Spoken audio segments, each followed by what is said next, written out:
Next hair fall అదైపోయాక pimples కి అదే స్కిన్ గ్లో ఉండడం. సో దీనికి ఫస్ట్ కావాల్సింది ఏంటి అంటే ఫ్లాక్ సీడ్. అందరికి ఫ్లాక్ సీడ్ తెలుసు కదా, ఫ్లాక్ సీడ్.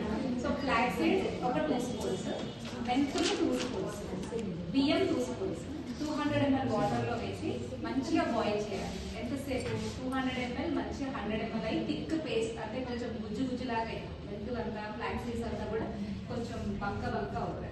ఆ తర్వాత దాన్ని వడపోసుకొని కొంచెం దాన్ని లిక్విడ్ అయ్యేంత వరకు కొన్ని వాటర్ కలిపేసి ఒక స్ప్రే బాటిల్లో పోసి పెట్టుకోవాలి. దాన్ని రెగ్యులర్ గా ఫేస్ కి స్ప్రే చేసుకోవాలి. అంటే ఒకటేసారి మొత్తానికే వైట్ అయిపోతుంది, కాకపోతే కొంచెం దాంట్లో ఆయిలీనెస్ ఉంటుంది కాబట్టి మెంతులు ఫ్లాక్ సీడ్స్ వీటిలో మనకి ఏంటంటే ఒమేగా 3 ఫ్యాటీ యాసిడ్స్ ఎక్కువ ఉంటాయి. అది స్కిన్ కి చాలా మంచిది. సో రెగ్యులర్ గా మీరు ఇది యూజ్ చేయడం వల్ల స్కిన్ అనేది ఏం క్రీమ్స్ పెట్టకపోయినా కూడా హెల్తీగా ఉంటుంది.